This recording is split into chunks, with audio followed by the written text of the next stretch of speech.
அனைவருக்கும் வணக்கம். இப்ப இந்த பகுதியில நம்ம என்ன பார்க்க போறோம் அப்படின்னா, இலக்கணம் குறித்து பார்க்க போறோம். இலக்கணம் அப்படின்னு நம்ம என்ன எப்படி பிரிக்கலாம் அப்படின்னா, இலக்கு கூட்டல் அணம் அப்படின்னு பிரிக்கலாம். அணம் அப்படின்னா அணிகலன் அப்படின்னு அர்த்தம். இப்ப எதுக்கு ஒரு மொழிக்கு இலக்கணம் தேவை அப்படின்றத நம்ம பார்க்குறோம். முதல்ல இலக்கியம் தோன்றியதா, இல்லை இலக்கணம் தோன்றியதா அப்படின்னு நம்ம பார்த்தோம் அப்படின்னா, முதல்ல இலக்கியம் தான் தோன்றியது. அதற்கு பிறகுதான் இலக்கணங்கள் தோன்றியது. எப்படி நமக்கு இத புரிய வைக்கலாம் அப்படின்னா, சாலை விதிகளை உருவாக்கிட்டு நம்ம சாலையையும் போக்குவரத்தையும் உருவாக்குறது இல்ல. ஏற்கனவே சாலையும் போக்குவரத்தும் உருவாகிரும். அதுக்கப்புறம் யார் யார் எப்படி போகணும், யார் யார் எந்தெந்த விதிய பின்பற்றணும் அப்படின்னு சொல்லி தான் நம்ம அடுத்து சாலை விதிமுறைகளை உருவாக்குவோம். அதுபோல தான் ஒரு மொழியை எப்படி பிழை இல்லாம எழுதணும், எப்படி பேசணும் அப்படின்னு நமக்கு கற்பிக்கிறது தான் இலக்கணம். அப்போ முதல்ல நமக்கு இலக்கியங்கள் தான் உருவாகி இருக்க வேணும். இலக்கியங்களுக்கு பிறகுதான் இலக்கணங்கள் வந்திருக்கணும். அப்போ ஒரு இலக்கணம் உருவாக்கி, இந்த இடங்கள்ல இந்தந்த சொற்கள பயன்படுத்தணும். இந்தந்த சொற்கள பயன்படுத்தக்கூடாது. இது பயன்படுத்துறது சரி, இப்படி பயன்படுத்துறது தவறு அப்படின்னு சொல்லி நமக்கு ஒரு விதிமுறைகளை உருவாக்கி கொடுப்பது தான் இலக்கணம். அப்போ இலக்கணம் அப்படின்னா என்னன்னு பார்த்துட்டோம். இப்ப தமிழ்ல இருக்கக்கூடிய இலக்கணத்தின் வகைகள் அப்படின்னு பார்த்தோம்னா, தமிழ்ல 5 வகை இலக்கணங்கள் இருக்கு. நம்ம எல்லாருக்குமே பொதுவா தெரியும். தமிழ்ல 5 வகை இலக்கணம் இருக்கு அப்படின்னு சொல்லி. எழுத்திலக்கணம், சொல்லிலக்கணம், பொருள் இலக்கணம், யாப்பிலக்கணம், அணி இலக்கணம். இப்ப தமிழ்ல 5 வகையான இலக்கணம் இருக்கிறது நமக்கு எல்லாருக்குமே தெரியும். அப்போ இதுல நம்ம என்ன பார்க்கணும் அப்படின்னா, அப்ப தமிழ்ல நமக்கு கிடைத்துள்ள மிக பழமையான இலக்கண நூல் அப்படின்னு பார்க்கிறப்போ, தொல்காப்பியம். நம்ம எல்லாருக்குமே தெரியும். தமிழ்ல நமக்கு கிடைத்துள்ள மிக பழமையான இலக்கண நூல் தொல்காப்பியம் தான் நமக்கு கிடைத்துள்ள இந்த வேர்ட் ரொம்ப முக்கியம். இந்த வார்த்தை ரொம்ப ரொம்ப முக்கியம். நமக்கு கிடைத்துள்ள பழமையான இலக்கண நூல். ஏன் அப்படி சொல்றோம் அப்படின்னா, அகத்தியம் அப்படின்ற நூல் இருந்ததாக நமக்கு ஒரு வரலாறு உண்டு. ஆனா, அகத்தியம் அப்படின்ற நூல் நமக்கு கிடைக்கல. நமக்கு கிடைத்ததுல மிக பழமையான இலக்கணம் தொல்காப்பியம். அப்ப இந்த தொல்காப்பியம் பொறுத்தவரைக்கும் நமக்கு தொல்காப்பியர் எழுத்து,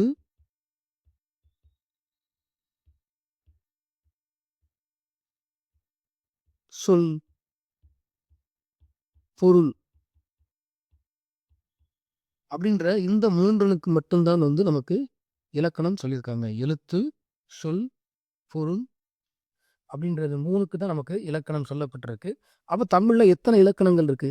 5 வகை இலக்கணங்கள் இருக்கு. தொல்காப்பியர் தான் நமக்கு கிடைத்த தொல்காப்பியம் தான் நமக்கு கிடைத்த பழமையான இலக்கணம். ஆனா தொல்காப்பியர் எழுத்தலுக்கு, சொல்லுக்கு, பொருளுக்கு தான் இலக்கணம் சொல்லியிருக்கிறாரு. இப்போ தொல்காப்பியத்தின் வழிநூல் அப்படின்னு பார்க்கிறப்போ, தொல்காப்பியத்தின் வழிநூல் நன்னூல்.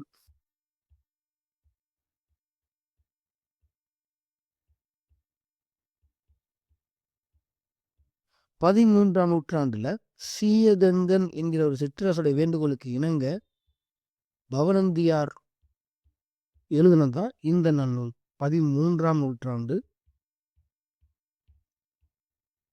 தொல்காப்பியத்துடைய வழிநூலா நம்ம நன்னூலை பார்ப்போம். நன்னூல்ல பவணந்தி முனிவர் எழுத்து, சொல் இந்த 2க்கு மட்டும்தான் இலக்கணம் சொல்லியிருக்கிறார். அப்ப நமக்கு கிடைத்த பழமையான இலக்கண நூல்னு பார்க்கிறப்போ தொல்காப்பியம் அவரை எழுத்து, சொல், பொருள் இந்த 3க்கும் இலக்கணம் சொல்றாரு. தொல்காப்பியத்தின் வழிநூலாக கருதக்கூடிய நன்னூல பவணந்தி முனிவர் எழுதியிருக்கிறார். பவணந்தி முனிவர் எழுத்ததிகாரத்திற்கும் சொல்லதிகாரத்திற்கும் தான் இலக்கணம் சொல்றாரு. அப்போ முதல் 5 இலக்கண நூல் தமிழின் முதல் 5 இலக்கண நூல் வீரசோழியம், புத்தமித்திரர். தமிழ்ல முதலாக 5 இலக்கணம், அதாவது எழுத்து, சொல், பொருள், யாப்பு, அணி அப்படின்னு சொல்லி இந்த 5க்கும் இலக்கணம் சொல்லக்கூடிய முதல் நூல் வீரசோழியம். அதை எழுதினவர் புத்தமித்திரர். இப்போ நம்ம போலாம். முதலாக எழுத்திலக்கணம். எழுத்திலக்கணம் அப்படின்னா என்ன? ஒண்ணுமே இல்லை. ரொம்ப ரொம்ப ரொம்ப எளிமையா புரிஞ்சுக்கலாம். எழுத்துக்களுடைய பிறப்பு, வகை, அவை இடம்பெறும் முறை அவ்வளவுதான்.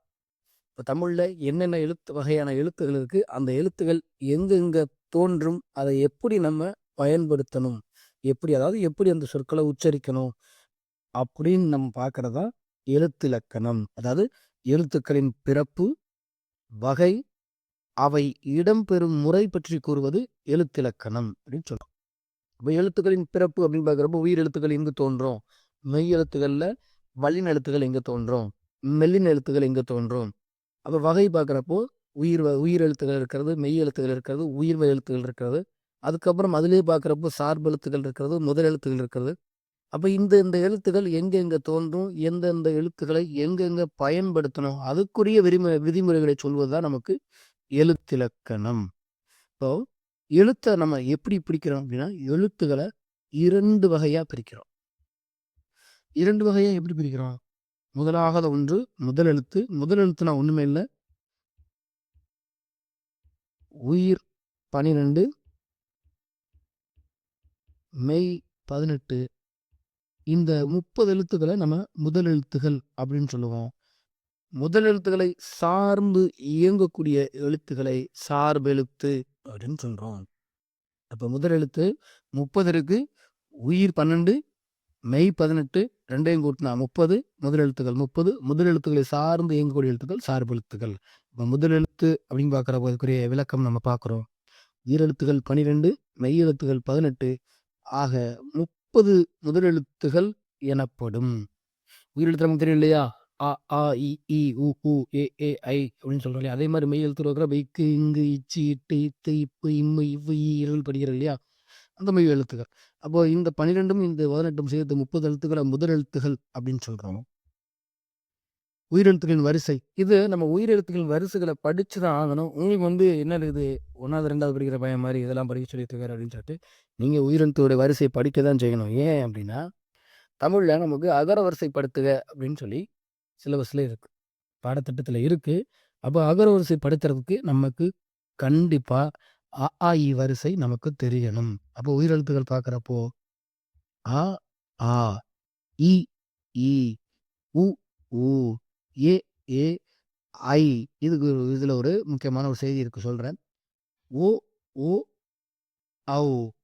இங்கே பார்த்தீங்கன்னா ஆவுக்கு இனமாக அதனுடைய நெடில் ஆவணா இருக்கும், ஈக்கு இனமாக அதனுடைய நெடில் ஈ இருக்கும், ஊக்கு இனமாக அதனுடைய நெடில் ஊ இருக்கும். ஆனால் ஐ என்கிறது நெடில் தான், இதுக்கு இனமாக எந்த எழுத்துமே இல்லை. அதே போல் பார்த்தோன்னா ஔ, ஔ என்பதும் அதுக்கு இனமான நெடில் தான், அதுக்கும் எந்த விதமான இன எழுத்துகளும் இல்லை. அப்போ ஐக்கு நம்ம என்ன இன எழுத்தை எடுத்துக்கலாம் அப்படின்னா, ஈய இன எழுத்தாக எடுத்துக்கலாம். அவுக்கு ஊவ இன எழுத்துக்காக எடுத்துக்கலாம். ஏன் எடுத்துக்கலாம் அப்படின்னா, உச்சரிப்புகள் பாருங்க, ஐ அப்படின்னு சொல்வதற்கும் ஈ அப்படின்னு சொல்வதற்கும் ஒரு குறைந்தபட்ச ஒரு ஒற்றுமையை நம்மளால பார்க்க முடியும். அதே போல அவ் அப்படின்னு சொல்றதுக்கும் ஊ அப்படின்னு சொல்றதுக்கும் நம்மளால ஒரு ஒற்றுமையை பார்க்க முடியும். அதே போல இங்கே பார்க்குறப்போ இந்த உயிரெழுத்துக்கள்ல என்னென்ன இருக்கு, குறி பார்க்குறப்போ ஆ, இ, உ, ஏ, ஓ, இந்த 5ம் உயிர் குறில் எழுத்துகள். அதே போல நெடில் நமக்கே தெரியும், ஆ, ஈ, ஊ, ஏ, ஐ, ஓ, ஔ. இங்கே ஒரு 5, இங்கே ஒரு 7. இப்போ வழக்கம் போல 12 எழுத்துக்கள் உயிரெழுத்துக்கள். உயிரெழுத்துக்கள் 12 இருக்கு, அதில் குறில் 5, நெடில் 7, மொத்தம் 12. இப்போ மெய் எழுத்துக்களுடைய வரிசை இது நமக்கு, இது நீங்கள் கண்டிப்பாக படிச்சே ஆகணும். மெய் எழுத்துக்கள் வரிசை, இந்த வரிசையிலே நீங்கள் படிச்சு ஆகணும். ஏன்னா அகர வரிசைப்படி உங்களுக்கு ஒரு வினா கேட்கப்படும் பொழுது முதல் எழுத்துக்கள் எல்லாமே ஒரே மாதிரி இருக்கும். 2ஆம் எழுத்துக்களை நம்ம கொண்டு வரப்போ என்ன ஆகும் அப்படின்னா, 2ஆம் எழுத்து எல்லாமே இக்கு, இங்கு, இச்சு, இட்டு, இன்னு, இத்து, இப்பு, இம்மு, இவ்வு, ஈ, இரு, இல்லுவு இந்த லைன் வந்துடும். இப்படி ஞாபகத்தில் இருந்தால் கூட கா, ஞா, சா, ஞா, டா, ந, தா, ப, ம, ய, ர, ல, வ, ள, ழ, ர, ந இந்த ஆர்டர் உங்களுக்கு தெரிஞ்சிருக்கணும். ஏன் அப்படின்னா, இது நமக்கு அகர வரிசைப்படுத்துதலில் நமக்கு ரொம்ப ரொம்ப உதவிகரமாக இருக்கும். அதனால் உயிரெழுத்துகளின் வரிசையும் மெய் எழுத்துகளின் வரிசையும் நீங்கள் கட்டாயம் தெரிஞ்சு வச்சுக்கணும். இப்போது மெய் எழுத்துக்கள் 18 அப்படின்னு பார்த்தோம். அதை 3 வகையாக பிரிக்கிறோம். வல்லினம், கசட தபர. எதுக்கு வல்லினம் கசட தபர அப்படின்னு சொல்கிறீங்க அப்படின்னு கேட்கலாம். ஏன்னா இந்த கசட தபர இந்த வார்த்தையை நீங்கள் உச்சரிக்கும் போது இதில் ஒரு வன்மை அப்படின்றது, தட் மீன்ஸ் ஒரு ஸ்ட்ராங்கான ஒரு ஃபோர்ஸ் இருக்கும். நீங்க கா அப்படின்னு சொன்னீங்கன்னா, அதுல ஒரு வன்மை இருக்கும். இதுவே இந்த காவ நீங்க வன்மை இல்லாம சொல்லி பாருங்க. மார்புலேருந்து தோன்றணும். கா அப்படின்னா இந்த மார்புலேருந்து தோன்றணும். மார்புலேருந்து தோன்றாம நீங்க கா அப்படின்னு சொன்னீங்கன்னா வராது. இதுவே நீங்க மார்புல தோன்றாம கா என்கிற அந்த சொல்ல அந்த எழுத்த உச்சரித்து பாருங்க. ஹா அப்படின்னு இருக்கும். வடமொழி எழுத்தாட்டம் இருக்கு. பொருளே மாறிடும். அப்போ வன்மையாக ஒலிக்கக்கூடிய இந்த 6 எழுத்துக்களையும் வல்லினம் அப்படின்னு சொல்றோம். அதாவது வன்மையாக ஒலிக்கக்கூடிய இனம். அதான் வல்லினம். நீங்க இந்த 6 எழுத்துக்களையுமே மார்புல இருந்து தோன்றுனா மட்டும்தான் நம்மளால இத உச்சரிக்க முடியும். கசட, தபர 6 எழுத்துக்கள் இருக்குது. மெல்லினம் பார்த்தீங்கன்னா, இவை மென்மையாக ஒலிக்கக்கூடியவை. ஞஞன, நமன. இந்த ஞ, ஞ, ந, ந, ம இந்த வார்த்தைகளை நீங்க மூக்குல இருந்து தான் உச்சரிக்க முடியும். மூக்கு இல்லாம உங்களால இத உச்சரிக்கவே முடியாது. நீங்க என்னன்னா முயற்சி செஞ்சு பாருங்க. எவ்வளவு முயற்சி செஞ்சாலும் இந்த ஞஞன, நமன இந்த சொற்கள் மூக்கிலிருந்து தான் தோன்றும். மென்மையாக தான் ஒலிக்கும். நீங்க வேறு வகையா இது உச்சரித்து பார்த்தீர்களானால், இத உங்களால உச்சரிக்கவே முடியாது. அடுத்து இடையினம். அதாவது மார்புக்கும், மூக்கிற்கும் இடையிலேயே அதாவது தொண்டையில் ஒலிக்கக்கூடியது. இடையில் ஒலிப்பது தான் இடையினம். எரள வழல. இந்த எரள வழல சொல்லும்போது உங்களால இத உணர முடியும். இந்த எரள வழல இந்த 6 எழுத்துக்களும் தொண்டையில் இருந்து தான் பிறக்கும். கழுத்து நின்று பிறக்கும். நீங்க எரள வழல கண்ண மூடி உச்சரித்து பாருங்க. கழுத்து நின்று பிறக்கும். நீங்க கழுத்திலிருந்து சொல்லாம இத உங்களால உச்சரிக்கவே முடியாது. வரவே வராது. அப்போ மெய் எழுத்துக்கள் மொத்தம் 18 இருக்கு. இந்த மெய் எழுத்துக்கள் 3 வகையா பிரிக்கிறோம். கசடதபர வல்லினம், ஞஞனநமன மெல்லினம், எரள வழல இடையினம். அப்போ இது எழுத்துக்களுடைய பிறப்பு பார்க்குறோம். மாத்திரை அளவு அப்படின்னு பார்க்குறோம். மாத்திரைன்னு சொன்ன உடனே இங்க என்ன பண்ணக்கூடாது, காய்ச்ச ஜலதோஷம் போற மாத்திரைக்கு போயிடக்கூடாது. இந்த மாத்திரை என்ன அப்படின்னா, டைம் பீரியட் கால அளவை குறிக்கும். அதாவது ஒரு எழுத்து அப்படிங்கிறது எவ்வளவு பீரியடில் உச்சரிக்கணும் அப்படின்னு சொல்றது தான் கால அளவு. இப்போ மாத்திரை என்பது இங்கு கால அளவை குறிக்கிறது. ஒரு மாத்திரை என்பது ஒரு முறை கண் இமைக்கவோ அல்லது ஒரு முறை கை நொடிக்கவோ ஆகும் கால அளவாகும். அதாவது பொதுவாக ஒரு மாத்திரை அப்படிங்கிறது நம்ம இங்கிலீஷில் 1 செகண்ட், ஒரு செகண்ட் தான். ஒரு செகண்ட்ல நம்மளால கண் இமைக்க முடியும். ஒரு செகண்ட் நம்மளால அப்படியே கை நொடிக்க முடியும். கையில் நம்ம சுட போடுறோம் இல்லையா, சுட போடுறோம் இல்லையா, இதுதான் ஒரு மாத்திரை அளவு. அதாவது குறில் எழுத்து சொல்லும்போது ஆ அப்படின்னு சொல்லுவோம். இதுவே இது ஒரு மாத்திரை அளவு. நெடில் மாத்திரை நெடில் பார்க்குறப்போ ஆவணாவ ஆ அப்படின்னு சொல்லுவோம். நமக்கு இங்கே அது 2 டைம் வர மாதிரி ப்ரைஸ் வர மாதிரி இருக்கும். அப்போ 2 செகண்ட் ஆயிரும். அப்போ அதுக்கு 2 மாத்திரை. இப்போ மாத்திரை அளவு அப்படின்னு சொன்னா மாத்திரை என்பது இங்கு கால அளவை குறிக்கிறது. ஒரு மாத்திரை என்பது ஒரு முறை கண் இமைக்கவோ ஒரு முறை கை நொடிக்கவோ ஆகும் கால அளவாகும். அப்போ மாத்திரைன்னு எதுக்கு சொல்லுவோம் அப்படின்னா, குறில் நெடில் அப்படின்னு சொல்றப்போ குறிலுக்கு ஒரு மாத்திரை, நெடிலுக்கு 2 மாத்திரை, ஒற்றுக்கு அதாவது மெய் எழுத்துகளுக்கு அரை மாத்திரை அப்படின்னு சொல்லுவோம். இப்போ இந்த வந்துச்சு இல்லையா, மாத்திரை அளவு. எந்தெந்த எழுத்துக்களை எவ்வளவு நேரங்கள்ல உச்சரிக்கணும். இக் அப்படின்னு சொல்றப்போ நம்மளால அரை செகண்ட் தான் அதை ப்ரொனவுன்சியேட் பண்ணுவோம். அரை அரை வினாடி ஒலிக்கும் மெய்யெழுத்து அரை மாத்திரை அளவு. உயிர்க்குறில் இதுல உயிர்க்குறில், உயிர்மை குரில், உயிர் நெடில், உயிர்மெய் நெடில் அப்படின்னு நம்ம ரொம்ப விளக்கமா இதுல எலாபரேட்டா சொல்றோம். ஆனா பொதுவா எப்படி வச்சுக்கணும்னா, குறில்னா ஒரு மாத்திரை. அது உயிர் குரிலாக இருந்தாலும் சரி, உயிர்மெய் குரிலாக இருந்தாலும் சரி. நெடில்னா 2 மாத்திரை. அது உயிர் நெடிலாக இருந்தாலும் சரி, உயிர்மெய் நெடிலாக இருந்தாலும் சரி. இப்படி ஞாபகத்துல வச்சுக்கிறோம். குறில் எழுத்து என்றாலே ஒரு மாத்திரை அளவு ஒலிக்கும். நெடில் எழுத்து என்றால் 2 மாத்திரை அளவு ஒலிக்கும். அப்போ உயிர்க்குறில் ஒரு மாத்திரை, உயிர் நெடில் 2 மாத்திரை, உயிர்மெய் குரில் 1 மாத்திரை, உயிர்மெய் நெடில் 2 மாத்திரை. இப்ப அடுத்து பார்க்குறோம். இனவெழுத்துகள் அல்லது நட்பெழுத்துக்கள் அப்படின்னு சொல்லுவோம். இனவெழுத்துக்கள் அல்லது நட்பெழுத்துகள் அப்படின்னா, ஒண்ணு ரொம்ப ரொம்ப சிம்பிள். இந்த எழுத்துக்கு பக்கத்துல இந்த எழுத்து தான் வரும் அப்படின்னு சொல்லி சில எழுத்துகள் இருக்கு. அப்படி வரக்கூடிய எழுத்துக்களைத்தான் நாம என்ன சொல்லுவோம் அப்படின்னா, இனவெழுத்துகள் அப்படின்னு சொல்லுவோம். அதாவது 6 வல்லின மெய் எழுத்துகளும் 6 மெல்லின எழுத்துகளும் இணை எழுத்துகள். உங்களுக்கு எடுத்துக்காட்டா சொல்லணும் அப்படின்னா, இங்க பாருங்களேன் ரொம்ப சிம்பிளா இங்கேயே புரிய வைக்கிறேன். சிங்கம் தங்கம், வங்கம், சங்கம். எங்கெல்லாம் உங்களுக்கு இங்கு வருதோ அங்கெல்லாம் கா ஆட்டோமேட்டிக்கா வந்துரும். தானாக வந்துவிடும். இப்படி வர்றது தான். அதுதான் 6 வல்லின எழுத்துக்கள். கசட தபற வல்லினம், 6 மெல்லினம். ஞஞன நமன. இதுதான். இந்த எழுத்துக்கள் எங்கெல்லாம் இங்கு வருதோ அங்கெல்லாம் சா வரும். அதேபோல எங்கெல்லாம் இன்னு வருதோ அங்கெல்லாம் டா வரும். பண்டம், அண்டம், தண்டம். அப்ப எங்கெல்லாம் இன்னு வருதோ அங்கெல்லாம் டா வரும். அப்படி வரக்கூடிய எழுத்துக்களைத்தான் என்ன சொல்லுவோம் அப்படின்னா, இனவெழுத்துகள் அப்படின்னு சொல்லுவோம். அப்ப 6 வல்லின மெய் எழுத்துகளும் 6 மெல்லின எழுத்துகளும் இன எழுத்துகளாகும்.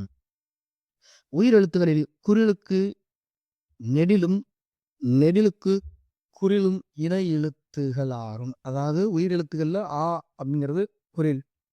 இதோடைய நெடில் வந்து ஆவண்ணா. அப்ப ஆவும் ஆவண்ணாவும் இணை எழுத்துக்கள். நெடில் எழுத்துன்னு இருக்கிறப்போ ஆவண்ணா அதோடைய குறில் ஆனா இது ரெண்டும் இணை எழுத்துக்கள் ஆகும். அதாவது மெய் எழுத்துக்கள் பார்க்குறப்போ 6 வல்லின மெய் எழுத்துக்களும் 6 மெல்லின மெய் எழுத்துக்களும் நம்ம என்ன சொல்லுவோம் அப்படின்னா இணை எழுத்துகள் அப்படின்னு சொல்றோம். அது மெய் எழுத்துக்கள்ல. இப்போ உயிரெழுத்துகளில் நம்ம பார்க்குறப்போ உயிரெழுத்துக்கள்ல குறிலுக்கு நெடிலும், நெடிலுக்கு குறிலும் நமக்கு இணை எழுத்துக்களாக வரும். அப்போ உயிரெழுத்துக்கள் மொத்தம் 12 பார்த்தோம்.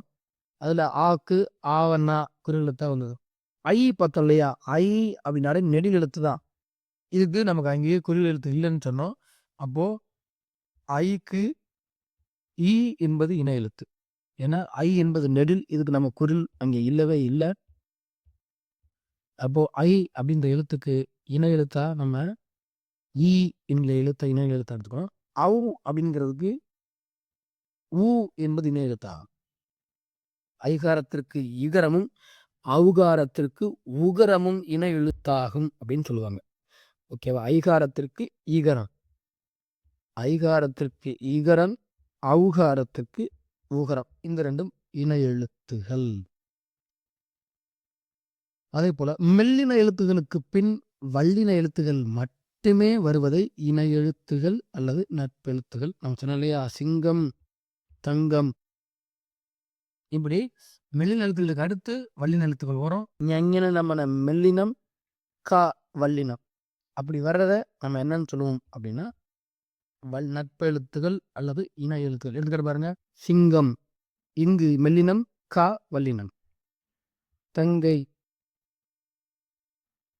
மஞ்சள், பண்டம், பந்தல், கம்பன், தென்றல். அப்போ வல்லின எழுத்துகளுக்கு அடுத்து மெல்லின எழுத்துக்கள் வரும். இப்படி வர்றத நம்ம இணை எழுத்துகள் அப்படின்னு சொல்றோம். அடுத்து உடல்நிலை மெய்மயக்கம். உடல்நிலை மெய்மயக்கம் அப்படின்னா ஒன்றும் இல்லை. அந்த எழுத்து அதோடைய எழுத்தோட மட்டும் வரும். தன் எழுத்துடன் மட்டும் சேர்ந்து வரும் எழுத்துகள். அதுதான் உடல்நிலை மெய்மயக்கம் அப்படின்னு சொல்றோம். பார்க்குறப்போ பக்கம், அச்சம், முத்தம், அப்பம். இக்கு பக்கத்துல கா வரும். இச்சு பக்கத்துல சா வரும். இத்து பக்கத்திலேயே தா வரும். அதாவது தன் எழுத்து அந்த எழுத்துக்கு பக்கத்திலேயே மட்டும் சேர்ந்து வரும். அதாவது தன் எழுத்துடன் மட்டும் சேர்ந்து வரும் எழுத்துக்கள். தன் எழுத்தோட மட்டும் சேர்ந்து வந்தால் அது உடல்நிலை மெய்மயக்கம் அப்படின்னு சொல்லுவோம்.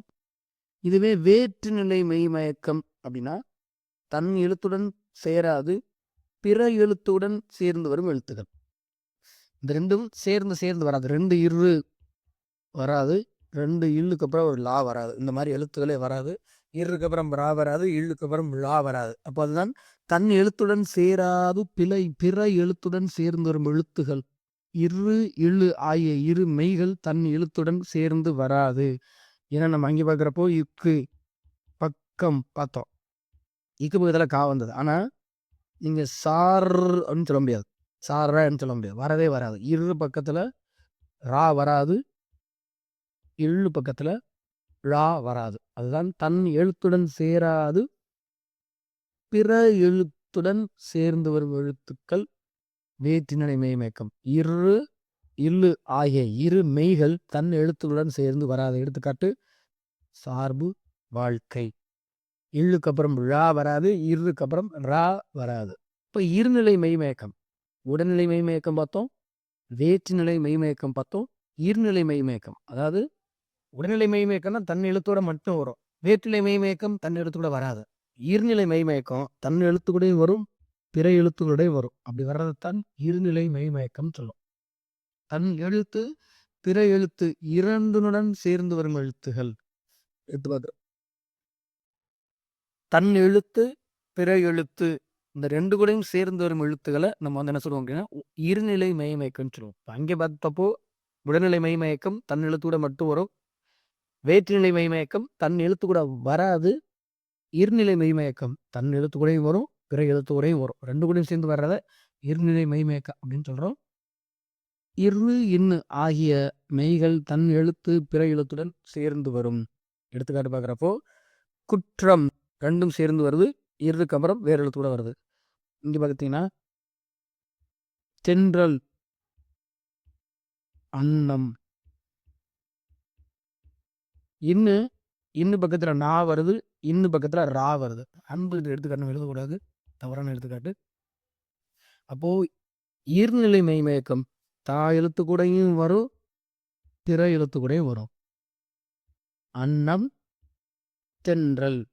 அப்போ நான் திரும்ப ஒரு முறை சொல்றேன். உடல்நிலை மெய்மயக்கம், வேற்றுநிலை மெய்மயக்கம், இருநிலை மெய்மயக்கம். உடல்நிலை மெய்மயக்கம் அப்படின்னா தன் எழுத்து கூட மட்டும் வரும். தன் எழுத்துடன் மட்டும் வரக்கூடிய எழுத்து பார்க்குறப்போ நம்மளால எடுத்துக்க முடியும். இக்கு, இச்சு, இத்து, இப்பு, கசதப இந்த 4 எழுத்துக்கள் எடுத்துக்கிறோம். வேற்றுநிலை பார்க்குறப்போ இரு, இல்லு. இருநிலை பார்க்குறப்போ இரு, இன்னு. இந்த 2 எழுத்துக்களும் தன் எழுத்து கூடயும் வரும், பிற எழுத்து கூடயும் வரும். இப்போ அடுத்து நம்ம போகலாம். சுட்டெழுத்துக்கள். சுட்டெழுத்துக்கள் அப்படின்னா ஒன்றும் இல்லை, சுட்டி காட்டும் எழுத்துகள். இண்டிகேட் பண்ணுறோம் இல்லையா, இன்டிமேட் பண்ணுறோம் இல்லையா, அதுதான் சுட்டெழுத்துகள்.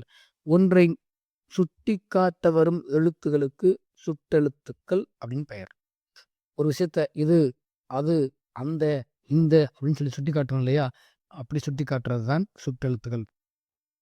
ஆ, இ, உ ஆகிய 3 எழுத்துகளும் சுட்டெழுத்துகளாகும். ஆன்னு பார்க்குறப்போ அந்த, ஈ பார்க்குறப்போ இந்த, ஆ, இ, ஊன்னு சொல்கிறோம்.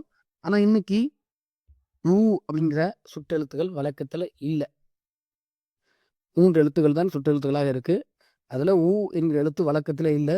எடுத்துக்காட்டு பார்க்குறப்போ உதுகான் அப்படின்னா சற்று தொலைவில் பார் அப்படின்னு அர்த்தம்னு சொல்கிறாங்க. உப்பக்கம் அப்படின்னா முதுகு பக்கம் அப்படின்னு சொல்கிறாங்க. உம்பர் அப்படின்னா மேலே அப்படின்னு சொல்லலாம். இப்போ சுட்டெழுத்துக்கள்லாம் ஒரு விஷயத்தை சுட்டி காட்டுறதுக்காக நம்ம பயன்படுத்தக்கூடிய எழுத்துக்கள், அதை சுட்டெழுத்துகள் அப்படின்னு சொல்கிறோம். அது என்னென்ன இருக்குன்னா சுட்டெழுத்துக்கள் அப்படின்னா ஒன்றை சுட்டிக்கார எழுத்துக்களை சுற்றெழுத்துக்கள் அப்படின்னு சொல்கிறோம். ஆ, இ 3 எழுத்துக்கள் சுற்றெழுத்துக்கள் இருக்குது. அதில் ஊ இன்னைக்கு வழக்கத்தில் இல்லை. இப்போ வினா எழுத்துகள் ஒன்றுமே இல்லை. வினா எழுத்துகள் அப்படின்னா கேள்வி கேட்கறதுக்கு நம்ம பயன்படுத்துகிற எழுத்துக்கள். ஓகேவா? வினா எழுத்துகள் அப்படின்னு பார்த்தோன்னா அது 5 வகைப்படும். வினா எழுத்துகள் 5 வகைப்படும். வினா 6 வகைப்படும்.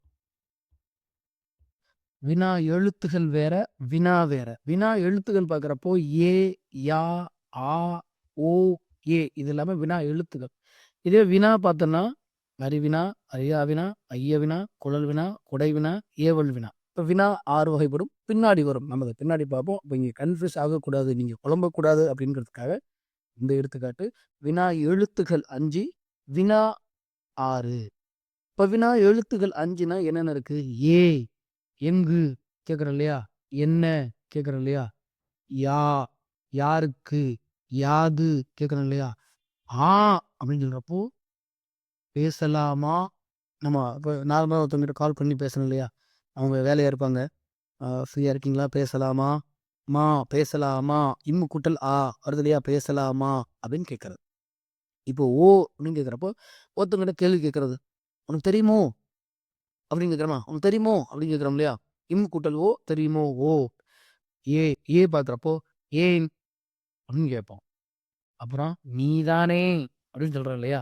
அப்போ இந்த எழுத்துகள் பார்க்குறப்போ எது மொழிக்கு முதல்ல வரும்? எது மொழிக்கு இறுதியில வரும்? எது மொழிக்கு முதலிலும் இறுதியிலும் வரும்? அப்படின்னு நம்ம பார்க்கணும். அப்போ வினா எழுத்துகள்னு பார்த்தா 5 இருக்கு. ஏ, யா, ஆ, ஓ, ஏ. இதுல பார்க்குறப்போ மொழியின் முதலில் வருபவை பார்க்குறப்ப ஏவும், யாவும். ஏ என்கிற வார்த்தையும் எழுத்தும், யா என்கிற எழுத்தும் மொழிக்கு முதல்ல மட்டும் வரும். எடுத்துக்காட்டு ஏ அப்படின்னு சொன்னா எங்கு அப்படின்னு கேட்குறோம். ஏ எங்கு, எங்கு சென்றாய்? எங்குள்ளாய்? அப்படின்னு கேட்குறோம் இல்லையா? யாருக்கு? யா யாருக்கு? யாருக்கு வேண்டும்? யாருக்கு கொடுத்தாய்? அப்படின்னு சொல்றோம் இல்லையா? அப்போ மொழியின் இறுதி முதலில் வருபவை ஏ, யா. ஏக்குறில். ஏக்குறில், யா, நெடில். இப்போ மொழியின் இறுதியில் வர்றப்போ இந்த சொற்கள் மொழியுடைய இறுதியில வந்து இந்த எழுத்துக்கள் மொழியினுடைய இறுதியில வந்து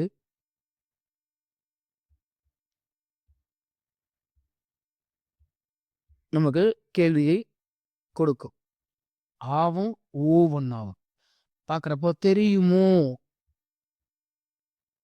பேசலாமா? மோ எப்படி சொல்லலாம்? இம்மு கூட்டல் ஓ. தெரியுமோ? பேசலாமா? இம்மு கூட்டல் ஆ. அப்போ மொழியின் இறுதியில வந்து இந்த ஆ அப்படிங்கிற எழுத்தும், ஓ என்கிற எழுத்தும் மொழியின் இறுதியில் வந்து நமக்கு வினா எழுத்தை தரக்கூடியது. இப்போ மொழியின் இறுதியில் வருபவை ஆ மற்றும் ஓ. மொழி முதலிலும் வரும், இறுதியிலும் வரும் எழுத்து ஏ. நம்ம மொத்தம் 5 எழுத்துக்கள் பார்த்தோம். வினா எழுத்துக்கள். அதுல இந்த ஏ என்கிற எழுத்து மொழியுடைய முதல்ல வந்தும் வினா பொருளை தரும். மொழியினுடைய இறுதியில வந்தும் வினா பொருளை தரும். ஏன்? ஏன் வந்தாய்? ஏன் பேசினாய்? ஏன் கொடுத்தாய்? இறுதியில வரப்போ நீதானே. இன் கூட்டல் ஏ மே நீதானே. அப்போ வினா எழுத்துகள் அப்படின்னு நம்ம பார்க்குறப்போ 5 இருக்கு. வினா அப்படின்னு பார்த்தோம்னா 6 இருக்கு. அறிவினா, அறியாவினா, ஐயவினா, குழல்வினா, கொடைவினா, ஏவல் வினா. வினா எழுத்துகள் 5 தான். என்னென்னன்னா ஏ, யா, ஆ, ஓ, ஏ. இதுல ஏ அண்ட் யா மொழிக்கு முதல்ல வருபவை ஏ அண்ட் யா. ஏ, யா மொழிக்கு முதல்ல வரும். ஆ, ஓ மொழிக்கு இறுதியில வரும். மொழிக்கு முதலிலும் இறுதியிலும் ஏ வரும். ஏன்? நீதானே. அடுத்து திணை, பால், எண், இடம். திணை, பால், எண், இடம் பார்க்குறப்போ இதெல்லாம் மொழியினுடைய அடிப்படை பண்புகள். இதெல்லாம் வந்தாதான் ஒரு மொழி முழுமை பெறும். திணை அப்படின்னு பார்க்குறப்போ உயர்திணை, அஃறிணை அப்படின்னு சொல்லுவோம். பால் பால் பார்க்குறப்போ ஆண்பால், பெண்பால், பலர்பால், ஒன்றன்பால், பலவின்பால் பார்ப்போம். எண் அப்படின்னு பார்க்குறப்போ எண் 2 வகை எடுப்போம். ஒருமை, பன்மை. இடம் அப்படின்னு பார்க்குறப்போ 3 வகை எடுப்போம். தன்மை, முன்னிலை, படர்க்கை. அப்போ இதெல்லாம் வந்தாதான் ஒரு மொழி வந்து முழுமை பெற்றதாக, பொருள் உண்ணக்கூடியதாக, பொருளை தரக்கூடியதாக இருக்கும். அதான் தமிழ் மொழியில் பெயர்ச்சொற்களும் வினைச்சொற்களும் திணை, பால், எண் ஆகியவற்றை உணர்த்துகின்றன. இதெல்லாம் நமக்கு தெளிவாக உணர்த்தும். ஒரு வினைச்சொல்லா இருக்கட்டும், ஒரு பெயர் சொல்லாக இருக்கட்டும், அந்த வார்த்தையை வச்சே அது ஆண்பாலா வந்தான் ஒரு வினைச்சொல். வந்தான் என்ற வினைச்சொல்லா. அப்போ வந்தான் இது யாரை குறிக்குது? ஒரு ஆணை. அப்போ உயர்திணையை முதல்ல குறிக்குது. வந்தான் சொல்றப்போ உயர்திணையை திணையை குறிக்குது. வந்தான் ஆண் அப்படின்னு சொல்றப்போ ஆண்பால் வினைமுற்ற குறிக்குது. வந்தான் ஒருமையை தான் குறிக்கும். அப்போ தமிழ்ல ஒரு பெயர் சொல்லாக இருக்கட்டும், வினைச்சொற்களாக இருக்கட்டும், அவை நமக்கு திணை, பால், எண், இட ஆகியவற்றை ரொம்ப தெளிவாக உணர்த்தும். இதே நீங்க மலையாள மொழிக்கு போனீங்க அப்படின்னா அதுல வந்தான் அப்படின்னு இருக்காது. வந்தாள். நம்ம வந்து அக்கா வந்தாள், அண்ணன் வந்தான் அப்படின்னு சொல்லுவோம். ஆனா மலையாளத்து மொழியை பொறுத்த வரைக்கும் அந்த மாதிரியான ஒரு பாகுபாடு நமக்கு இருக்காது. அம்மை வந்தது அக்கா வந்ததுன்னு தான் சொல்லுவாங்க. அவங்க கிட்ட இந்த திணை, பால், எண், இடம் அப்படிங்கிறத நம்மளால பார்க்க இயலாது. தமிழ் மொழியினுடைய மிகச்சிறந்த சிறப்பு இது ஒன்று. திணை, பால், எண், இடம் ஆகியவை மொழியின் அடிப்படை பண்புகள். தமிழ் மொழியில் பெயர்ச்சொற்களும் வினைச்சொற்களும் திணை, பால், எண் ஆகியவற்றை உணர்த்துகின்றன. திணை அப்படின்னு பார்த்தோம்னா திணை 2 இருக்கு. என்னென்ன? உயர்திணை, அஃறிணை. உயர்திணை பார்க்குறப்போ உயர்வான திணைகள், அதான் மனிதர்களை குறிக்கக்கூடியது. அம்மா, தலைவன், தலைவி. நம்ம இதில் என்ன எடுத்துக்கலாம்? அண்ணன், அக்கா, அப்படி அதாவது உயர்ந்த திணைகளை குறிக்கக்கூடியது தான் உயர்திணை. அஃறிணை பார்க்குறேன்னா அல் கூட்டல் திணை, அதாவது உயர்வு அல்லாத திணை அப்படின்னு அர்த்தம். அதைத்தான் நம்ம முன்னோர்கள் அஃறிணை அப்படின்னு சொல்றாங்க. எடுத்துக்காட்டு பார்க்குறப்போ மரம், பறவை, விலங்கு, இது அஃறிணையாக வரும். அப்போ திணை 2 வகைப்படும். உயர்திணை, அஃறிணை. பால் 5 வகைப்படும். ஆண்பால், அவன், அண்ணன். பெண்பால், அவள், அக்கா. பலர்பால், அவர்கள், இளைஞர்கள். ஒன்றன் பால் பார்க்குறப்போ அது மாடு. பலவின் பால் அவை மாடுகள். இப்போ பால் 5 வகைப்படும். ஆண்பால், பெண்பால், பலர்பால், ஒன்றன்பால், பலவின் பால். அடுத்து எண் 2 வகைப்படும். நிறைய பேருக்கு எண் எத்தனை வகைப்படுதுன்னா உடனே அவங்களாம் விடை அளிக்க முடியாது. ஒரு நிமிஷம் திணறுவாங்க, அப்புறம் யோசிச்சு சொல்லுவாங்க. எண் 2 வகைப்படும். ஒருமை, பன்மை. ஆங்கிலத்தில், இங்கிலீஷில் சொல்கிறோம் இல்லையா, சிங்குலர், ப்ளூரல் சொல்கிறோம் இல்லையா, அதுதான் இங்கே ஒருமை, பன்மை அப்படின்னு சொல்லிட்டு எண் 2 வகைப்படும். ஒருமை பார்க்குறப்போ பூ ஒருமை, பூக்கள் பன்மை. மாணவன் அப்படின்னா ஒருமை, மாணவர்கள் சொல்லக்கூடாது. மாணவர் என்று சொன்னாலே அது பன்மை தான். திருடன் பிடிபட்டான் அப்படின்னு சொல்லணும். இதுவே திருடர்கள் பிடிபட்டனர் சொல்ல வேண்டிய அவசியம் இல்லை. திருடர் பிடிபட்டார்னு சொன்னாலே அதுவே சரியான விடை. திருடர்கள் சொல்லக்கூடாது. மாணவன் அப்படின்னா அதோடைய பன்மை மாணவர், மாணவர்கள் சொல்ல வேண்டியதில்லை. அதே போல திருடன் அப்படின்னா திருடர் அப்படின்னு தான் சொல்லணும். அப்போ எண் 2 வகைப்படும். ஒன்று ஒருமை, மற்றொன்று பன்மை. பூ ஒருமை, பூக்கள் பன்மை. மாணவன் ஒருமை, மாணவர் பன்மை. அடுத்து இடம் 3 வகைப்படும். தன்மை, அதாவது தன்னை குறிப்பது. நான், நாங்கள் அப்படின்னு சொன்னால் அது தன்மை. முன்னிலை அப்படின்னா முன்னாடி இருப்பவனை குறிப்பது முன்னிலை. நீ, நீங்கள் அப்படின்னு சொன்னது. படர்க்கை அப்படின்னா தன்மையையும் முன்னிலையும் இல்லாதவர்களை குறிப்பது படர்க்கை. அவர்கள், அவன் அப்படின்னு சொல்றது படர்க்கை. அப்போ தன்மை, முன்னிலை, படர்க்கை என இடம் 3 வகைப்படும். தன்னை குறிப்பது தன்மை, நான், நாங்கள், அதாவது இந்த பர்சன், என்னையே நானே சொல்றேன். தன்னை குறிப்பது நான், நாங்கள். முன்னால் இருப்பவரை குறிப்பது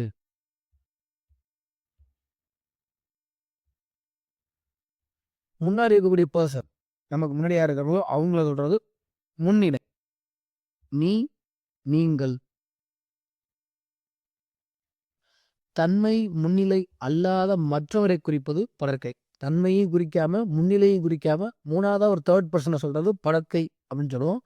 அவன், அவர்கள், அவை, அவைகள் அப்படின்னு சொல்றது படர்க்கை. அப்போ இடம் 3 வகைப்படும். தன்மை, முன்னிலை, படர்க்கை. காலம், டென்ஸ் சொல்றோம் இல்லையா, காலம் 3 வகைப்படும்.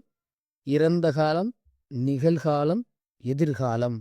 இறந்த காலம் வந்தேன் சொல்லிட்டேன் இல்லையா, வந்தேன் முடிஞ்சிருச்சு, இறந்த காலம். வருகிறேன் நிகழ்காலம், பிரசன்டென்ஸ். வருவேன் எதிர்காலம், ஃபியூச்சர்ல சொல்றது. வருவேன், நாளைக்கு வருவேன்னு சொல்றது. நேற்று வந்தேன் அப்படின்னு சொல்லுவோம். இன்று வருகிறேன் அப்படின்னு சொல்லுவோம். நாளை வருவேன் அப்படின்னு சொல்லுவோம். அப்போ காலம் 3 வகைப்படும். இறந்த காலம், நிகழ்காலம், எதிர்காலம் என காலம் 3 வகைப்படும். சார்பு எழுத்துக்கள் வந்துட்டோம். இதுதான் நமக்கு ஒரு பெரிய தலைப்பு. சார்பு எழுத்துக்கள் இல்லாம நமக்கு எந்த ஒரு டிஎன்பிஎஸ்சி எக்ஸாம்லயும் கேள்விகள் இருக்காது. சார்பு எழுத்துகள் அப்படின்னா ஒண்ணுமே இல்ல. முதல் எழுத்துக்களை சார்ந்து வரும் எழுத்துக்களை சார்பு எழுத்துகள். முதல் எழுத்து பார்த்தோம் இல்லையா? முதல் எழுத்து என்ன பார்த்தோம்?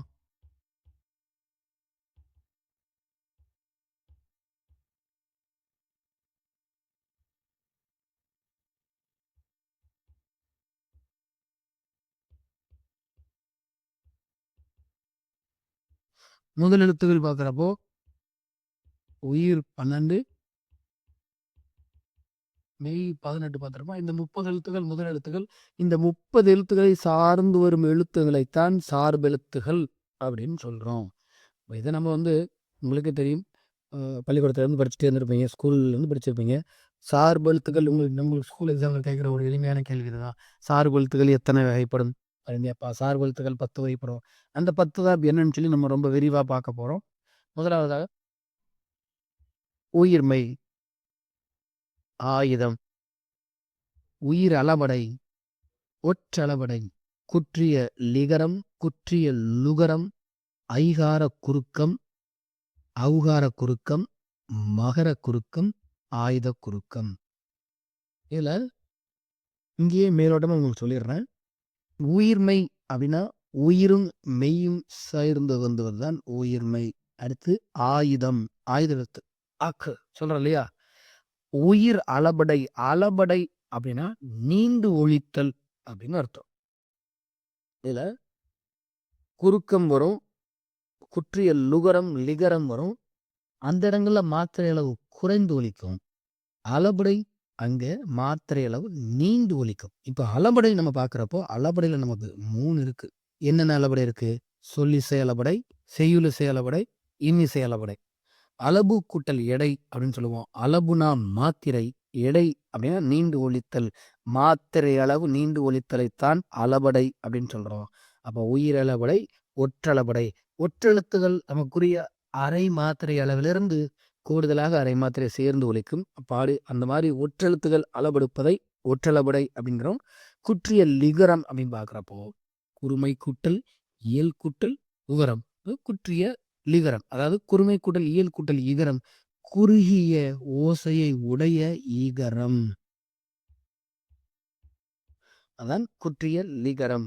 அடுத்து குற்றிய லுகரம் பார்க்குறப்போ குறுகியதான் குறுமை கூட்டல் இயல் கூட்டல் உகரம், குறுகிய ஓசையை உடைய உகரம் அப்படின்னு அர்த்தம். அதாவது இந்த இடங்கள்ல இந்த குற்றியலுகர சொற்கள், அதாவது குசுடுதுபுரு என்கிற இந்த குற்றியலுகர சொற்கள் தனக்குரிய ஒரு மாத்திரை அளவிலிருந்து அரை மாத்திரை அளவு குறைந்து அரை மாத்திரை அளவு ஒலிக்கும். அப்படி ஒலிக்கிறத குற்றிய லுகரம் அப்படின்னு சொல்றோம். அடுத்து ஐகார குறுக்கம். ஐகார குறுக்கம்னு ஒண்ணுல ஐ என்கிற நெட்டெழுத்து சில இடங்கள்ல தனக்குரிய மாத்திரை அளவிலிருந்து குறைந்து ஒலிக்கும். அப்படி குறைந்து ஒலிக்கிறதைத்தான் ஐகார குறுக்கம். குறுக்கம் என்றால் குறைந்து ஒலிக்கிறது, குறுகி ஒலிக்கிறது அப்படின்னு அர்த்தம். அடுத்தை போலதான் ஔகார குறுக்கம். ஔகார குறுக்கம், ஔ என்கிற நெடில் எழுத்து நம்ம தனியாக நம்ம உச்சரிக்கும் போது அதுல 2 மாத்திரை அளவு ஒலிக்கும். ஔவை அப்படின்னு சொல்லுவோம். ஔ அப்படின்னு சொல்றப்போ 2 மாத்திரையும், இதுவே மொழிக்கு முதல்ல வரும்போது ஔ அப்படின்னு சொல்லுவோம். 2 மாத்திரை அளவு ஒலிக்காம அரை மாத்திரை குறைந்து 1.5 மாத்திரை அளவு ஒலிக்கும். அப்படி ஒலிக்கிறத ஔகார குறுக்கம். ஔ என்கிற நெடில் எழுத்து தனக்குரிய 2 மாத்திரையிலிருந்து குறைந்து ஒலிப்பதை ஔகார குறுக்கம் அப்படின்னு சொல்றோம். அடுத்து மகர குறுக்கம். மகர குறுக்கம் ஒண்ணுமே இல்ல. இம் என்கிற மெய்யெழுத்து தனக்குரிய அரை மாத்திரையிலிருந்து 1/4 மாத்திரை அளவு குறைந்து ஒலிக்கும். அப்படி 1/4 மாத்திரை அளவு குறைந்து ஒலிக்கிறத மகர குறுக்கம். இம் அப்படின்னா அது ஒரு மெய்யெழுத்து, அதுக்கு அரை மாத்திரை தான். ஆனா ஒரு சில இடங்கள்ல 1/4 மாத்திரையை ஒலிக்கும். அடுத்து ஆயுத குறுக்கம். ஆயுத எழுத்து தனக்குரிய அரை மாத்திரையிலிருந்து 1/4 மாத்திரை அளவு குறைந்து ஒலிக்கும். அப்படி ஒலிக்கிறத ஆயுத குறுக்கம் அப்படின்னு சொல்றோம். ஒவ்வொன்றா பார்த்துட்டே போலாம். முதலாக உயிர் மெய். உயிர் எழுத்தும் மெய் எழுத்தும் சேர்ந்து வருவன உயிர்மெய் எழுத்துக்கள். அதுலயே இருக்கு, அவ்வளவுதான். உயிர்மெய் அப்படின்னு பார்க்குறப்போ உயிர் எழுத்துகள் 12 இருக்கு, மெய் எழுத்துகள் 18 இருக்கு. இந்த ரெண்டும் நம்ம இந்த 12ஐயும் 18ஐயும் பெருக்கணும் அப்படின்னா 216 எழுத்துக்கள் வரும். அப்படி வர்றது தான் உயிர்மெய் எழுத்துக்கள்னு சொல்றோம். உயிரெழுத்துக்களும் மெய்யெழுத்துக்களும் சேர்ந்து வருவது தான் உயிர்மெய் எழுத்துகள். இதில் நமக்கு பெரிய அளவுல எந்த விளக்கமும் பெரிய அளவுல இல்ல. எடுத்துக்காட்டு பார்க்குறப்போ, இக்கு மெய்யி, ஆ உயிர், கா இக்கு கூட்டல் ஆ கா, இம் கூட்டல் ஆ மா. இப்போ உயிரெழுத்தும் மெய்யெழுத்தும் சேர்ந்து வருவன உயிர்மெய் எழுத்துகள். மொத்தம் 216 இருக்கு. இக்கு கூட்டல் ஆ கா, இம் கூட்டல் ஆ மா. அடுத்து ஆயுதம். ஆயுதம் பார்க்குறப்போ, ஆயுதத்துக்குரிய வேறு பெயர்கள் அக்கேனம் அப்படின்னு சொல்லுவோம். முப்புள்ளி, முப்பாற்புள்ளி, தனிநிலை, கேடயம் எனவும் வழங்கப்படும். ஆயுதம் வேற என்ன பெயர்கள்லாம் சொல்லுவோம் அப்படின்னா, அக்கேனம், முப்புள்ளி, முப்பாற்புள்ளி, தனிநிலை, கேடயம் அப்படின்னு சொல்றோம். இப்போ பார்க்குறப்போ ஆயுதெழுத்து பார்க்குறப்போ ஒரு சொல்லின் இடையில மட்டும் வரும். எடுத்துக்காட்டு பார்க்குறப்போ அத்து. ஆயுதெழுத்து சொல்லின் முதல்லையும் வராது, சொல்லின் இறுதியிலையும் வராது, சொல்லின் இடையில் மட்டும் வரும். அதாவது மிடில்ல மட்டும் வரும். அப்படி மிடில்ல மட்டும் வர்றத நம்ம என்ன சொல்லுவோம் அப்படின்னா, ஆயுதெழுத்து பார்க்குறப்போ ஆயுதெழுத்து சொல்லின் இடையில் மட்டுமே வரும். அவ்வெழுத்தின் முன் ஒரு குறிலும் அதன் பின் வல்லின உயிர்மெய் குறிலும் வரும். நல்லா ஞாபகத்துல வச்சுக்கணும். எங்கெல்லாம் ஆயுதெழுத்து வருதோ அது மொழிக்கு இடையில மட்டும் வரும். அதுக்கு முன்னாடி குறில் எழுத்து தான் வரும், நெடில் எழுத்து வராது. ஆத்துன்னு சொல்ல முடியாது நம்மளால. மீனிங் வராது. இத்துன்னு தான் சொல்லுவோம். எஃகு அப்படின்னு தான் சொல்லுவான். அப்போ எப்பயுமே தனக்கு முன்னாடி ஒரு குறில் தான் வரும். அதே போல பின்னாடி வல்லின உயிர்மெய் குறில் கசட தபர இருக்கு இல்லையா, இதுதான் வரும். எங்கெல்லாம் மெய்யெழுத்து வருதோ அந்த மெய்யெழுத்து ஒரு சொல்லுடைய இடையில மட்டும்தான் வரும். அது மிடில்ல இருக்கிற முன்னாடி அதுக்கு ஒரு முன்னாடி ஒரு குறிலும் அதுக்கு பின்னாடி ஒரு வல்லின உயிர்மெய் குறிலும் வரும். வல்லின உயிர்மெய் குறில் தான் இந்த கசட தபர. வேற எந்த எழுத்துமே வராது. அப்படி வந்தாலும் அது பொருள் தராது. அப்போ ஆயுதெழுத்து ஒரு சொல்லின் இடையில் மட்டுமே வரும். அவ்வெழுத்தின் முன் குறிலும் அதன் பின் வல்லின உயிர்மெய் குறிலும் வரும். அப்போ எக்கு பார்த்தோம்னா இடையில மட்டும் வரும். முன்னாடி குறில் எழுத்து ஏ என்கிறது குறில், கு என்கிறது வல்லின உயிர்மெய் குறில். வல்லின எழுத்துல பார்த்தா கசட தவிர இந்த எழுத்துக்கள் மட்டும்தான் வரும். வேற எழுத்துக்கள் வராது. இதை பெரும்பாலும் நமக்கு எப்படியான கேள்விகளா கேட்கலாம் அப்படின்னா, கூற்று மட்டும்தான் கேட்பான். ஸ்டேட்மெண்ட் தான் கேட்பான். பின்வரும் கூற்றுகளை ஆராய்க என்னன்னு கொடுப்பாங்கன்னா, அக்கேனம் முப்புள்ளி முப்பாற்புள்ளி தனிநிலை கேடயம் எனவும் வழங்கப்படும். ஆயுதெழுத்து தனித்து இயங்கும் கொடுப்பாங்க. ஆயுதெழுத்து தனித்து இயங்காது. பின்னாடி வரும். சரியா? அதே போல சொல்லின் இடையிலும் இறுதியிலும் வரும் கொடுப்பாங்க. சொல்லினுடைய இடையிலும் இறுதியிலும் வராது. ஆயுதெழுத்து சொல்லின் இடையில் மட்டுமே வரும். ஓகேவா? அவ்வெழுத்தின் மின் குரலும் அதன் பின் வல்லின உயிர்மை குரலும் வரும். எடுத்து பார்த்தீங்களா? எக்கு. அதே போல ஆ குரில் தான் தீ கசட தபர அத்திலார். அப்போ ஆயுதெழுத்து தனித்து இயங்கும்னு சொல்லுவாங்க. ஆயுதெழுத்து தனித்து இயங்காது. அளபெடை. அளபு கூட்டல் எடை. அளபு அப்படின்னா மாத்திரை, எடை அப்படின்னா எடுத்தல் அல்லது நீண்டு ஒழித்தல். செய்யுள்ள ஓசை குறையும் போது ஒரு சொல்லின் முதலிலும் இடையிலும் இறுதியிலும் இருக்கும் நெட்டெழுத்துகள் தமக்குரிய 2 மாத்திரையிலிருந்து நீண்டு ஒழிப்பதை அளபடைன்னு சொன்னோம். நம்ம மேலேயே விளக்கம் பார்க்குறப்போ அளபடைனா எக்ஸ்டென்ட் ஆகி ஒழிக்கிறத நீண்டு ஒழிக்கிறதுன்னு பார்த்தோம். குற்றிய லிகரமும் குற்றிய லுகரமும் ஐகார குறுக்கமும் அவுகார குறுக்கமும் மகர குறுக்கமும். அதாவது குற்று என்கிற வார்த்தை வந்தால் குறுகி ஒழிக்கும். குறுக்கம் என்கிற வார்த்தை ஐகார குறுக்கம் அவுகார குறுக்கம் மகர குறுக்கம் வந்தாலும் குறைந்து ஒழிக்குன்னு பார்த்தோம். அப்போ சார்பு எழுத்துக்கள் நீண்டு ஒழிக்கக்கூடியது அளபடையும், அதாவது உயிரளபடையும் ஒற்றலைபட மட்டும்தான். அப்போ இங்க அளபடைன்னு பார்க்குறோம். செய்யுள்ள ஓசை குறையும் போது ஒரு சொல்லின் முதலிலும் இடையிலும் இறுதியிலும் இருக்கும் நெட்டெழுத்துகள் தமக்குரிய 2 மாத்திரையிலிருந்து நீண்டு ஒழிப்பதை அளபடை அப்படின்னு சொல்றோம். அளபடை இரு வகைப்படும். ஒன்று உயிரளபடை, மற்றொன்று ஒற்றளபடை. அளபடை இரு வகைப்படும். உயிரளபடை, ஒற்றளபடை. உயிரளபடை அப்படின்னு பார்க்குறப்போ அதிலே இருக்கு உயிரளபடை. செய்யுளில் ஓசை குறையும் போது அந்த ஓசையை நிறைவு செய்ய உயிர் நெடில் எழுத்துக்கள். என்ன சொன்னா உயிரளபடை. அப்போ செய்யுள்ள ஓசை குறையும் போது அந்த ஓசையை நிறைவு செய்ய உயிர் நெடில் எழுத்துக்கள் 7 அளபெடுக்கும். இது உயிரளபடை. ஏன்னா இங்கேயே பார்த்துட்டோம் உயிரளபடை. அப்போ உயிர் நெடில் எழுத்துகள். ஓகேவா? தமிழ்ல பார்த்தோம், உயிரெழுத்துக்கள் 12 பார்த்தோம். அதில 5 குறிலெழுத்துக்கள் பார்த்தோம். 7 நெடிலெழுத்துக்கள் பார்த்தோம். அந்த 7ம் தான் சொல்லின் முதலிலும், இடையிலும், இறுதியிலும் வரும்போது சில இடங்கள்ல ஓசை குறையும். அப்படி ஓசை குறையும்போது அந்த ஓசையை நிறைவு செய்வதற்காக அளபெடுக்கும். அவ்வாறு அளபெடுப்பதைத்தான் உயிரளபடை அப்படின்னு சொல்றோம். அதை நம்ம பார்க்கும் பொழுது, அவ்வாறு அளவெடுக்கும்போது அவற்றுக்கு இனமான குறிலெழுத்துக்கள் குறியீடாக அதன் பக்கத்தில் வரும். ஐகாரத்திற்கு இகரமும், அதாவது என்கிற வார்த்தை வரும். ஐகாரத்திற்கு இகரமும், ஔகாரத்திற்கு உகரமும் வரும்னு பார்த்தோம். நம்ம அங்கே இணை எழுத்துக்கள் பார்த்தோம் இல்லையா? குறிலுக்கு நெடில் தான் உயிரெழுத்து. அதே போல என்கிறதுக்கு நமக்கு இணை எழுத்து இல்ல. அதனால என்கிறதுக்கு இணை எழுத்தாக இகரமும், என்கிறதுக்கு இணை எழுத்தாக உகரத்தையும் எடுப்போம். இப்போ உயிரளவுடை பார்க்குறப்போ 3 மாத்திரை அளவு ஒலிக்கும். இயல்பாக நம்ம நெடில் எழுத்துக்களுக்கு 2 மாத்திரை தான். நம்ம என்ன சொன்னோம்? செய்யுள்ல ஓசை குறையும் போது அதை ஈடு செய்வதற்காக அளவெடுக்குது. அப்ப 2 மாத்திரையிலிருந்து 2 + 1 3 மாத்திரை அளவெடுக்கும். இயல்பான நெடில் 2 மாத்திரை ஒலிக்க நம்ம எல்லாருக்குமே தெரியும். குறில் என்றால் 1 மாத்திரை, நெடில் என்றால் 2 மாத்திரை, ஒற்று அல்லது ஆயுதம் வந்து அரை மாத்திரை. ஆனா அளபெடையில மட்டும்தான் 3 மாத்திரைகள் ஒலிக்கும். ஏன்னா என்னன்னு சொல்லி பார்த்தோம், அளவு கூட்டல் எடை. அளவுனா மாத்திரை, எடைனா நீண்டு ஒலித்தல். அப்ப 2 மாத்திரையா இருக்கிறது 3 மாத்திரை அளவு போகும். அப்படி போறத நம்ம அளபடை அப்படின்னு சொல்றோம். இப்போ அளபடைய 2ஆ பிரிச்சோம். உயிரளபடை, ஒற்றளபடை. இப்போ உயிரளபடைய 3ஆ பிரிக்கிறோம். செய்யுளிசை அளபடை, சொல்லிசை அளபடை, இன்னிசை அளபடை. திரும்பவும் ரிப்பீட் சொல்றேன், மறுபடியும் சொல்றேன். அளபடையை 2ஆ பிரிச்சோம். உயிரளபடை, ஒற்றளபடை. உயிரளபடையை 3ஆ பிரிக்கிறோம். செய்யுளிசை அளபடை, சொல்லிசை அளபடை, இன்னிசை அளபடை. இப்போ செய்யுளிசை அளபடை. செய்யுளிசை அளபடை முதல்ல கான்செப்ட சொல்றேன். அது சும்மா அப்படியே கேளுங்க. செய்யுள்ல ஓசை குறையும் போது அந்த ஓசையை நிறைவு செய்யறதுக்காக அளவெடுக்கக்கூடியது தான் இது பேசிக் கான்செப்ட். செய்யுள்ல ஓசை குறையுது. ஓசை குறையும் போது அந்த ஓசையை நிறைவு செய்வதற்காக உயிர் நெடிலெழுத்துக்களை அளவெடுப்பதைத்தான் செய்யுளிசை அளபடைன்னு சொல்றோம். கான்செப்ஷனலா பார்க்குறப்போ செய்யுள்ல ஓசை குறையும் போது அந்த ஓசையை நிறைவு செய்ய சொல்லின் முதலிலும், இடையிலும், இறுதியிலும் நின்ற உயிர் நெடிலெழுத்துகள் 7ம் தமக்குரிய மாத்திரை அளவிலிருந்து நீண்டு ஒலிக்கும்.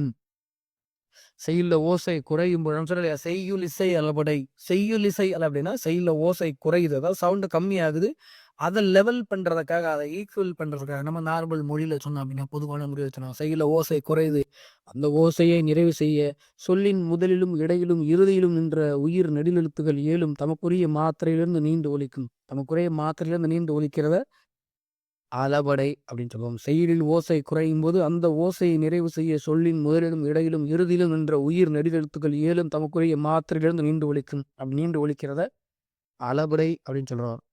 இசையை நிறைவு செய்து, ஏன்னா என்ன செய்யுது, செய்யுள்ல ஓசை குறையிறப்போ அதை நிறைவு செய்யுது இல்லையா? அதனால செய்யுளிசை அளபடையை இசை நிறை அளபடை அப்படின்னு சொல்றோம். இது ஈரசை கொண்ட சீரலாக வரும். பிரிச்சா 2 அசைதான் வரும். அதாவது 2 சொற்களாகத்தான் பிரியும். எடுத்துக்காட்டு பார்க்குறப்போ கெடா வழிவந்த கேண்மையார் கேண்மை விடா விளையும் உலகு. கெடா பிரிச்சு பாருங்க. கெடா குறில் நெடில் இணைந்து நிறை, குறில் தனித்து நீர், 2 சீராக தான் வரும். நமக்கு இன்னிசை அளபடை மட்டும்தான் 3 சீர்களாக வரும். அது நம்ம பின்னாடி பார்ப்போம். இங்க பார்த்தீங்கன்னா கெடா விடா அதே போல மொழி முதல், மொழி இடை, மொழி இறுதி பார்த்தோம் இல்லையா? முதல் மொழிக்கு முதல்லையும் வருது. உரா மொழிக்கு இடையில வருது. படா மொழிக்கு இறுதியில வருது. இந்த பக்கம் மொழிக்கு முதல்ல, மொழிக்கு இடையில, மொழிக்கு இறுதியில ஃபைனலா. அப்போ நமக்கு செய்யுளிசை அளபடை அப்படின்னா செய்யுள்ள ஓசை குறையும் போது அந்த ஓசையை நிறைவு செய்ய சொல்லின் முதலிலும், இடையிலும், இறுதியிலும் நின்ற உயிர் நெடிலெழுத்துகள் 7ம் தமக்குரிய மாத்திரையிலிருந்து நீண்டு ஒலிக்கும். இதற்கு இசை நிறை அளபடை என்ற வேறு பெயரும் உண்டு. ஈரசை கொண்ட சீர்களாக மட்டும் வரும். எடுத்துக்காட்டு பார்க்குறப்போ கெடா வழிவந்த கேண்மையார் கேண்மை விடா விளையும் உலகு. மொழி முதல்ல பார்க்குறப்போ முதல், மொழி இடையில உரா மொழி இறுதியில படா முயற்கு. அடுத்து சொல்லிசை அளபடை. இங்க பார்க்குறப்போ சொல்லிசை அளபடினா செய்யுள்ள ஓசை குறையாத இடத்திலும் பெயர் சொல் வினையற்ற பொருள் தரும் பொருட்டு அளபெடுப்பது சொல்லிசை அளபடை. டிஎன்பிஎஸ்சி கொஸ்டின் இது. செய்யுள்ள ஓசை குறையாட்டாலும் ஒரு பெயர் சொல் வினையற்ற பொருள் தரும் பொருட்டு அளவெடுப்பது. தழுவு அப்படிங்கிறத தழியே அப்படின்னு சொல்லுவோம். அதாவது இன்கம்ப்ளீட் வேர்டாக நிற்கும். ஒரு வினை எச்ச பொருளாக வந்து நிற்கும். அப்படி வினை எச்ச பொருளாக வருவதைத்தான் சொல்லிசை அளபடைன்னு சொல்றோம். செய்யுள்ள ஓசை குறையாத இடத்திலும் பெயர் சொல் வினையச்ச பொருள் தரும் பொருட்டு அளபெடுப்பது டேஸ் அளபடையாகும்னு பல முறை கேட்டிருக்காங்க. அப்போ இந்த இடத்துல செய்யுள்ள ஓசை குறையாட்டாலும் இங்க ஒரு பெயர் சொல் வினையச்ச பொருள் தரும் பொருட்டு அளவெடுக்குது. அப்படி அளவெடுக்கிறத சொல்லிசை அளபடை அப்படின்னு சொல்றோம். குடிதழியி கோலோச்சு மாநில மன்னன் அடிதழியி நிற்கும் உலகு. ஞாபகத்துல வச்சுக்கோங்க. செய்யுளிசை அளபடை பெரும்பாலும் ஓ ஓ அப்படின்னு வரும், அல்லது ஆள முடியும். உரா அர் படா ஆ. செய்யுளிசை அளபடைனா ஆள முடியும், பெரும்பாலும் ஆள முடியும். சொல்லிசை அளபடைங்கிறது ஈல மட்டும்தான் முடியும். ஞாபகத்துல வச்சுக்கோங்க. சொல்லிசை அளபடை ஈ அப்படின்ற வார்த்தையில முடியும். குடிதழி ஈ, வரணச ஈ, தழி ஈய அப்படின்னு முடியும். எங்கெல்லாம் ஈல வரக்கூடிய அளபடை வருதோ அது சொல்லிசை அளபடை. செய்யுள்ள ஓசை குறையாத இடத்திலும் பெயர்ச்சொல் வினையச்ச பொருள் தரும்பொருட்டு அளபெடுப்பது சொல்லிசை அளபடை. எடுத்துக்காட்டு குடிதழியி கோலோச்சு மாநில மன்னன் அடிதழியை நிற்கும் உலகு. இங்க ஈ முடிதலையா. அடுத்து இன்னிசை அளபடை. இங்க செய்யுள்ள ஓசை குறையாவிட்டாலும் இனிய ஓசைக்காக அளபெடுப்பது இன்னிசை அளபடை. செய்யுள்ள ஓசை குறையாது, ஆனா ஆசிரியர் என்ன செய்வார்னா ரைமிங்காக ஒரு இனிய ஓசைக்காக அவரே அளபெடுக்க வைப்பாரு. அப்படி அளபெடுக்க வைக்கிறது தான் இன்னிசை அளபடை. செய்யுள்ள ஓசை குறையாட்டாலும் இனிய ஓசைக்காக அளவெடுப்பது இன்னிசை அளபடை. எடுத்துக்காட்டு பார்க்குறப்போ கெடுப்பதுவும் கெட்டார்க்கு சார்வாய் மற்ற அங்கே எடுப்பதுவும் எல்லாம் மலை. இங்க கெடுப்பதும் அப்படின்னு சொன்னாலே பொருள் வந்துடும், எடுப்பதும் அப்படின்னு சொன்னாலும் பொருள் வந்துடும். ஆனா ஆசிரியர் என்ன பண்றாரு, கெடுப்பதுவும் எடுப்பதுவும் அப்படின்னு சொல்லி ரைமிங்காக பண்றாரு. அப்படி பண்றதைத்தான் என்ன சொல்றோம் அப்படின்னா நம்ம இன்னிசை அளபடைன்னு சொல்றோம். அப்போ இன்னிசை அளபடை ஊழ முடியும். சரி, செய்யுள் செலபடை ஆள முடியும், சொல்லி செலபடை ஈழ முடியும், இன்னி செலபடை ஊழ முடியும். அடுத்து ஒற்றளபடை. மேல பார்த்தோம் செய்யுள்ள ஓசை குறையும் போது உயிர் நெடில் எழுத்துக்கள் ஏழும் அளபெடுக்குன்னு பார்த்தோம். இங்க ஒற்றளபடையில செய்யுள்ள ஓசை குறைந்தால் மெய்யெழுத்துகளும் அளபெடுக்கும். ஏன் நாங்களாம் அளபெடுக்க மாட்டோமா அப்படின்னு கேட்கறது மாதிரி மெய்யெழுத்துகளும் அளபெடுக்குது. இயல்பாக மெய்யெழுத்து பொய்ய மாத்திரை அரை மாத்திரை கூடுதலாக சேர்ந்து அளபெடுக்குது. அப்படி அளபெடுக்கிறதைத்தான் ஒற்றளபடைன்னு சொல்றோம். ஒற்றளபடை ஒரு மாத்திரையில ஒலிக்கும். இயல்பாக ஒற்று அரை மாத்திரை சேர்ந்து அரை மாத்திரை வந்து ஒரு மாத்திரையில ஒலிக்கும். நம்ம ஒற்றளபடை ஒரு மாத்திரையில ஒலிக்கும். செய்யுள்ள ஓசை குறையும் போது மெய் எழுத்துகளும் அளவெடுக்கிறத ஒற்றளபடைன்னு சொல்றோம். எங்குறைமான் என்பாய் வெக்குவார் கிள்ளை வீடு. இந்த இடத்துல ஒரு இங்கு வந்தா போதும் 2 இங்கு வருது, ஒரு இக்கு வந்தா போதும் 2 இக்கு வருது. இப்போ ஒற்றளபடையில எந்த எழுத்துகள் அளபெடுக்காது என்பதை நம்ம தெரிஞ்சுக்கிறோம். அப்பதான் எது அளபெடுக்குன்றதை நம்மளால ஈஸியா கண்டுபிடிக்க முடியும். அப்போ வல்லினத்துல கசட தபர இந்த 6ம், இடையினத்துல இரு இழு இந்த 8, மொத்தம் இந்த 8 எழுத்துகள் தவிர பிற மெய்யெழுத்துக்கள் 10ம், அக்கு என்கிற ஒரு 11 எழுத்துகளும் ஒரு குறிலை அழுத்தும் இரு குறிலை அடுத்தும் செய்யுளில் இனிய ஓசை வேண்டி அளவெடுக்கும். புரியுதா? அதாவது எது எது அளவெடுக்காது அப்படிங்கிறத நம்ம தெரிஞ்சுக்கணும். எது எது அளவெடுக்காது அப்படின்னா கசட தபர இதுல வந்து இந்த 6 இடையில இரு எழும் இந்த 8 அளவெடுக்காது. இது தவிர இருக்கக்கூடிய பிற மெய் எழுத்துக்கள் 10ம், அக்கு என்கிற ஆயுத எழுத்து சேர்த்து 11 எழுத்துகள் ஒரு குறிலை அடுத்தும் இரு குறிலை அடுத்தும் அளவெடுக்கும். அப்படி அளவெடுக்கிறத ஒற்றளபடை அப்படின்னு சொல்றோம்.